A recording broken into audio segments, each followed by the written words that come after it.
ప్రభు నామానికే మహిమ కలుగునుగాక. కూడి వచ్చిన మీ అందరికీ, కర్మల ఆత్మీయ సహవాస సంఘ విశ్వాసులందరికీ మన ప్రభువును ఆయన ప్రియ కుమారుడునైన యేసుక్రీస్తు వారి శ్రేష్టమైన నామములో శుభములు మరియు అందరికీ వందనాలు. యెహెజ్కేలు గ్రంథం 4వ అధ్యాయాన్ని మనం ధ్యానం చేసుకుంటున్నాం. యెహెజ్కేలు గ్రంథం 4వ అధ్యాయం. ఈ 4వ అధ్యాయంలో ముఖ్యమైన అంశం ఏంటంటే, ఇనుప రేకు అంటే పెంకును గూర్చిన ఉపమానం, అలాగే ప్రవక్త కుడి ఎడమల పండుకొనుట. ఈ రెండు ఉపమానాలను మనం చూస్తాం. 4వ వచనం, 3 వచనాలు ధ్యానం చేసుకున్నాం. 4వ వచనం నుంచి చదువుదాం. మరియు నీ ఎడమ ప్రక్కన పండుకొని ఉండి ఇశ్రాయేలు వారి దోషమును దాని మీద మోపవలను. ఎన్ని దినములు నీవు ఆ తట్టు పండుకొందువో అన్ని దినములు నీవు వారి దోషమును భరింతువు. ఇశ్రాయేలు వారి దోషమును నీవు భరించినట్లుగా వారు దోషము చేసిన సంవత్సరముల లెక్క చొప్పున నీకు 390 దినములు నిర్ణయించి ఉన్నాను. ఆ దినములు గడిచిన తర్వాత కుడి ప్రక్కన పండుకొని ఉండి 40 దినములు యోధా వారి దోషమును భరింపవలను. సంవత్సరం ఒక్కంటికి 1 దినము చొప్పున నేను నిర్ణయించి ఉన్నాను. ఇలాగు నీ ఉండగా యెరూషలేము ముట్టడి వేయబడినట్లు తేరి చూచుచు చొక్కాయిని తీసివేసిన బాహువు చాపి దానిని గూర్చి ప్రకటింపవలను. పట్టణము ముట్టడి వేయబడినట్లుండు దినములు నీవు 2వ ప్రక్కన తిరగక అదే పాటుగా ఉండునట్లు నిన్ను కట్లతో బంధింతును. మరియు నీవు గోధుమలను, యవలను, కాయధాన్యములను, చోళ్ళును, సజ్జలను, తెల్ల జీలకర్రను తెచ్చుకొని ఒక పాత్రలో ఉంచి నీవు ఆ ప్రక్క మీద పండుకున్న దినముల లెక్క చొప్పున రొట్టెలు కాల్చుకొనవలను. 390 దినములు నీవు ఎలాగున భోజనం చేయుచూ రావాలి. నీవు తూనిక ప్రకారము అనగా దినమొక్కంటికి 20 తులముల ఎత్తు చొప్పున భుజింపవలను. వేళ వేళకు తినవలను. నీళ్లు కొల ప్రకారము అరపడి చొప్పున ప్రతి దినము తాగవలను. వేళ వేళకు త్రాగవలను. యవల అప్పములు చేసి వారు చూచుచుండగా దానిని మనుష్య మలముతో కాల్చి భుజింపవలను. నేను వారిని తోలివేయు జనములలో ఇశ్రాయేలులు ఈ ప్రకారము అపవిత్రమైన ఆహారమును భుజింతురని యెహోవా నాకు సెలవిచ్చాను. అందుకు, అయ్యో ప్రభువా యెహోవా, నేనెన్నడను అపవిత్రత నొందినవాడను కానే. బాల్యము నుండి నేటి వరకును చచ్చిన దానినైనను మృగములు చీల్చిన దానినైనను నేను తినినవాడను కానే. నిషిద్ధమైన మాంసము నా నోట ఎన్నడను పడలేదే అని నేను అనగా, ఆయన, చూడుము, మనుష్య మలమునకు మారుగా నీకు గోమలమును నేను నిర్ణయించి ఉన్నాను. దీనితో నీవు నీ భోజనము సిద్ధపరచుకుని అని సెలవిచ్చి, నరపుత్రుడా, ఇదిగో యెరూషలేములో రొట్టెయను ఆధారమును నేను లేకుండా చేసినందున వారు తూనిక ప్రకారముగా బహుచెంతతో రొట్టె భుజింతురు. నీళ్లు కొల చొప్పున త్రాగుచు విస్మయముందుతురు.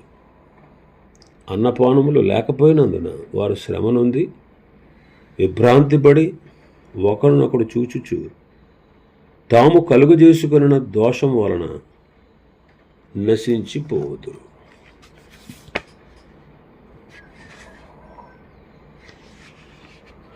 నాలుగో వచనాన్ని నుంచి మనం చూసాం, చదివాం. 4-5 వచనాల్లో మనం చూస్తే,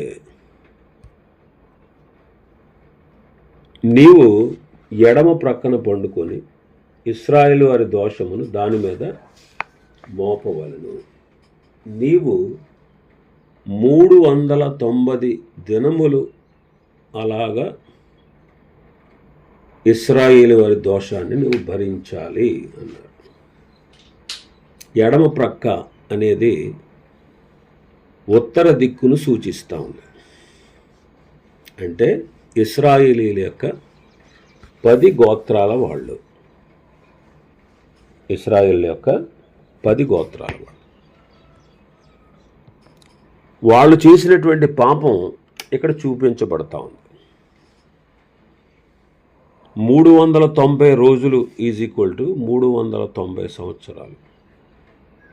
అంటే వాళ్ళు 390 సంవత్సరాలు, అన్ని సంవత్సరాల పాటు వారు పాపాన్ని చేస్తూ వచ్చారు. అంటే యెరోబాము అంటే ఇశ్రాయేలు దేశంగా సొలొమోను తర్వాత సొలొమోను రాజ్యం 2 ముక్కలైంది. 2 గోత్రాలేమో దావీదు వంశానికి, మిగిలిన 10 గోత్రాలు ఒక రాజ్యం అయింది. ఆ 10 గోత్రాల వారికి మీద దేవుడు యెరోబామును రాజుగా చేశాడు. ఆ యెరోబాము అనేవాడు ఏం చేశాడంటే 2 బంగారు దూడలను చేయించి ప్రజలందరూ కూడా యెరూషలేములో ఉన్న దేవాలయానికి ప్రతి సంవత్సరం 3 సార్లు వెళ్ళి వస్తూ ఉంటే తప్పనిసరిగా వాళ్ళు నన్ను వదిలేసి దావీదు కుమారుల రాజుని వారు కోరుకుంటారు, నా ఉనికి పోతుంది అన్న ఉద్దేశంతో వాడు ఏం చేశాడంటే 2 బంగారు దూడలను చేయించి యెరోబాము అనేవాడు దానులో ఒకటి, బేతేల్లో ఒకటి నెలకొల్పి ఇశ్రాయేలీయులు అందరూ కూడా వాటినే పూజించాలి, యెరూషలేముకు వెళ్ళకూడదనే కట్టడి వాడు నియమించాడు. అది ప్రారంభించబడి అప్పటికి 390 సంవత్సరాలు అయింది అని బైబిల్ పండితులు చెప్తారు. అంటే బేతేలులో నెలకొల్పిన, దానులో బేతేలులో నెలకొల్పినప్పటి నుంచి, ఆ బంగారు దూడలు నెలకొల్పిన దగ్గర నుంచి నెబుకద్నెజరు ఇశ్రాయేలును ముట్టడి చేసే వరకు ఆ కాలమందే వారు విగ్రహారాధనకు పాల్పడ్డారు. కాబట్టి వీటన్నిటికీ సాదృశ్యంగా యెహెజ్కేలు పడుకున్నప్పుడల్లా ఎడమ వైపునే పడుకున్నాడు 390 రోజులు. మరి ఆ దినములు జరిగిన తర్వాత, ఆ దినములు గడిచిన తర్వాత కుడి పక్కన పండుకున్నాడు. ఈ కుడి పక్కన 40 దినాలు కుడివైపు దక్షిణ రాజ్యాన్ని సూచిస్తుంది. అంటే ఇశ్రాయేలీల 2 గోత్రాలు, యోధా రాజ్యాన్ని సూచిస్తూ ఉంది. ఈ 40 దినాలు పండుకున్నప్పుడల్లా కట్ల చేత బంధించబడాలి. ఈ 40 రోజులు కూడా యోధా వారి పాపాన్ని సూచిస్తూ ఉంది. ఈ 40 సంవత్సరాల కాలం వాళ్ళు దేవుణ్ణి ఆరాధించడం మానేశారనమాట. విగ్రహారాధనకు పూనుకున్నారు వీళ్ళు కూడా. మరి ఇక్కడ యెహెజ్కేలు కట్లతో బంధించబడి ఉండడం యోధావారు బానిసలుగా బబులోనుకు కొనుపోబడ్డాన్ని సూచిస్తాం. 390 + 40 అంటే 430 రోజులు, అంటే 430 సంవత్సరాలు. ఇది భవిష్యత్తును కూడా సూచిస్తుంది. అది ఎలాగంటే నెబుకద్నెజరు యెరూషలేమును చెరపట్టిన నాటి నుండి మక్కాబీయులు స్వాతంత్ర్యం పొందేంత వరకు 430 సంవత్సరాలు అన్నమాట. వాళ్ళు అన్ని జనుల చేత శ్రమకు గురయ్యారు. అంటే వారు 430 సంవత్సరాలు చేసిన పాపానికి 430 సంవత్సరాల శిక్షను పొందారు.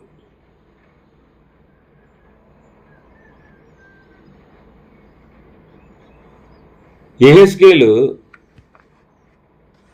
నెబుకద్నెజరుకు సాదృశ్యంగా ఉన్నాడు. ఒకసారి ఆలోచన చేస్తే చరిత్రలోకి వెళ్తే సంఖ్యాకాండంలో చూస్తాం. ఏమనంటే 40 దినాలు వాళ్ళు వేగు చూడడానికి వెళ్ళారు. ఎక్కడికి? కనాను దేశాన్ని. వాళ్ళు ఇద్దరే మంచి సమాచారం తెచ్చారు. 10 మంది గోత్రికులు చెడ్డ సమాచారాన్ని తెచ్చారు.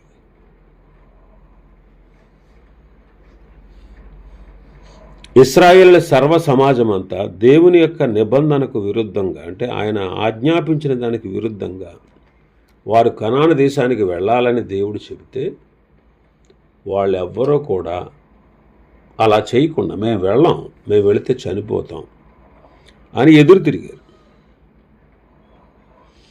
అందువల్ల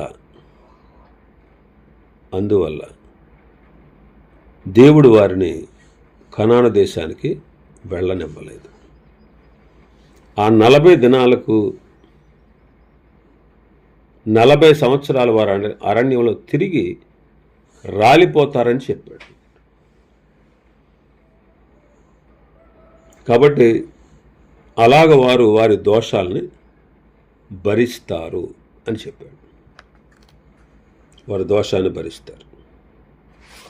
ఇంకా మనం చూస్తే 3వ సూచన అన్నమాట. 3వ సూచన ఏంటి? 9వ వచనం. 3వ సూచన ఏంటంటే 390 దినాలు యెహెజ్కేలు ఏం చేయాలి? గోధుమలు, యవలు, కాయధాన్యాలు, చోళ్ళు, సజ్జలు, తెల్ల జీలకర్ర తెచ్చుకొని ఒక పాత్రలో ఉంచి దినం ఒక్కింటికి 20 తులములు మాత్రమే తినాలి.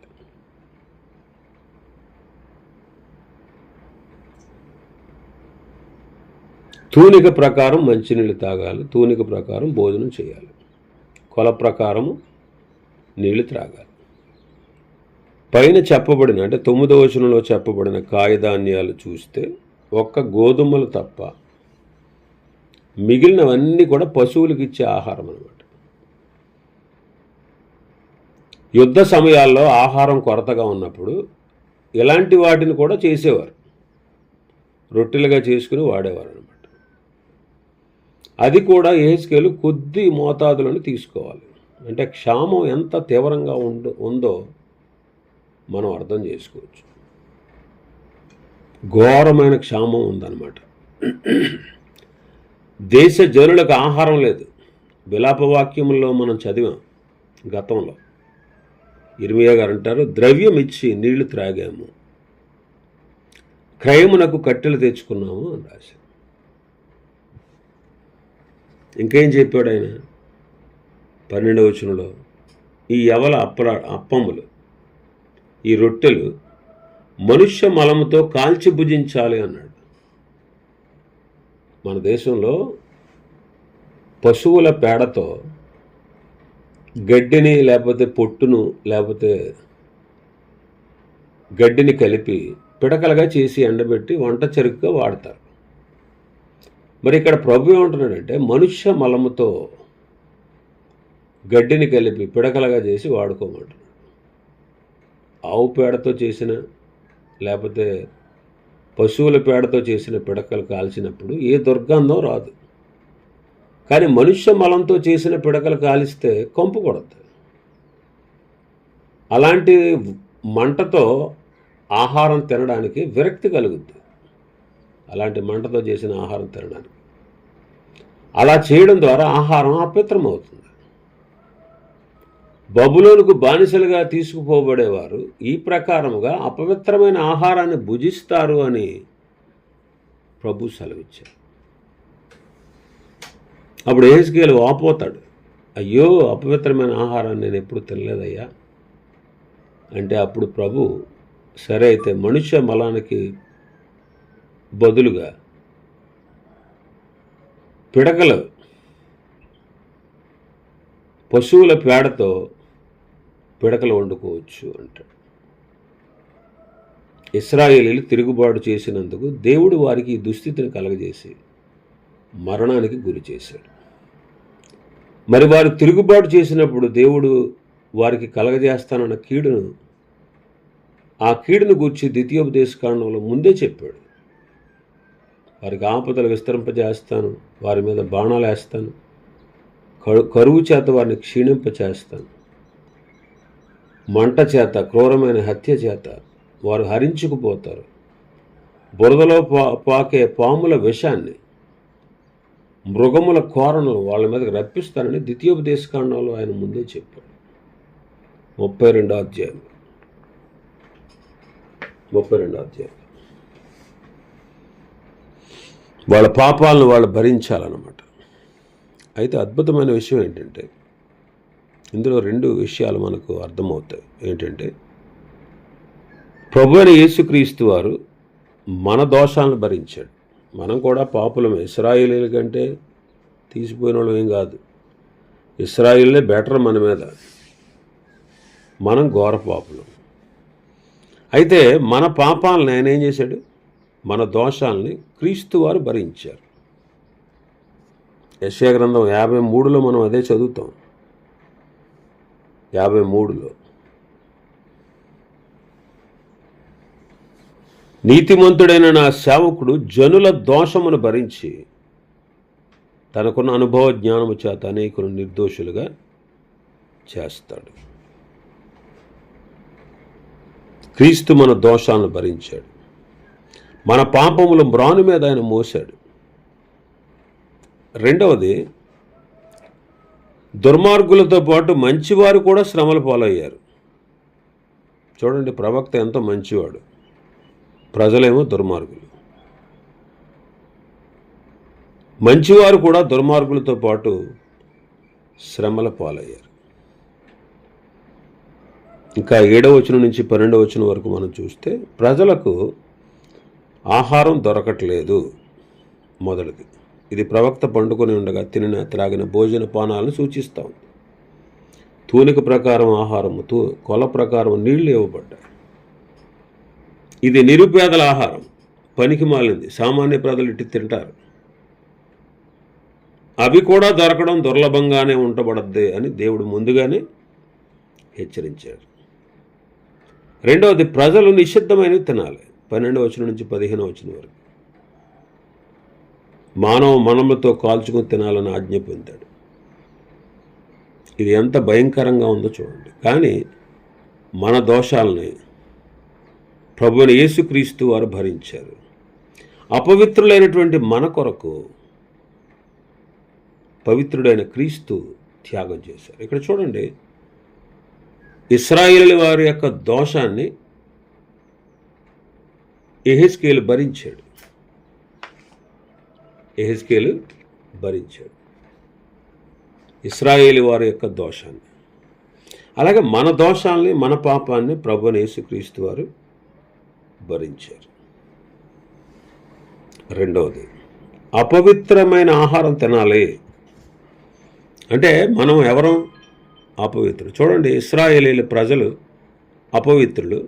అపవిత్రులైనటువంటి వారి కొరకు పవిత్రుడైనటువంటి ప్రవక్త త్యాగం చేస్తున్నాడు. అయ్యో, నేను ఎప్పుడు కూడా నిషిద్ధమైన దాన్ని, అపవిత్రమైన దాన్ని ముట్టుకోలేదు, బాల్యం నుంచి కూడా అంటాడు. పవిత్రుడైనటువంటి ప్రవక్త అపవిత్రుల కొరకు అపవిత్రుడయ్యాడు. అలాగే మా ప్రభువైన యేసుక్రీస్తు వారు కూడా మన కోసం పవిత్రుడైనటువంటి ఆయన అపవిత్రుడయ్యాడు, పాపముగా చేయబడ్డాడు. క్రీస్తు మన కోసము శాపమై మనలను ధర్మశాస్త్రం యొక్క శాపము నుంచి విమోచించాడు అంటారు. మ్రాను మీద వేలాడబడిన ప్రతివాడు శాపగ్రస్తుడని రాయబడినట్లు ఆయన అబ్రహాము పొందినటువంటి ఆశీర్వచనము యేసుక్రీస్తు ద్వారా అన్యజనులందరికీ కలుగునట్లు క్రీస్తు మన కోసం మ్రాను మీద వేలాడి శాపగ్రస్తుడయ్యారు.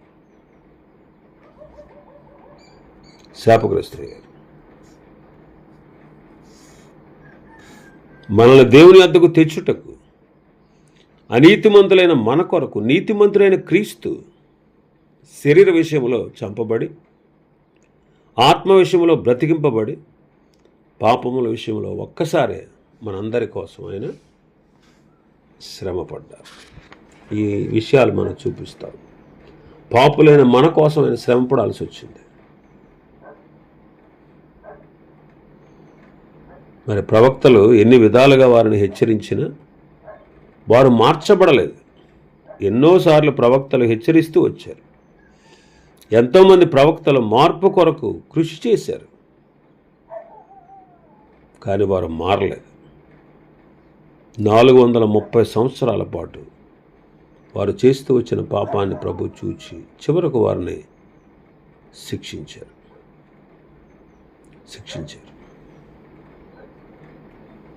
కాబట్టి వారు ముట్టడిలోకి, చెరలోకి, పరదేశంలోకి వెళ్ళిపోయారు. వారు చెరలోకి వెళతారని, పరదేశుల యొక్క ఆహారాన్ని వారు భుజిస్తారని హెచ్చరించబడింది. కానీ ఎన్ని జరిగినా ప్రజలు మాత్రం ఆయన వాక్యాన్ని పెడచెవినే పెట్టారు. ఇవి ఈ అధ్యాయంలో ఉన్నటువంటి విషయాలు.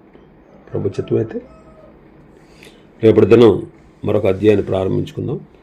దేవుడి వర్తమాన వాక్యాన్ని మన వెనుకడిలో ఆశీర్వదించును గాక. ఆమేన్.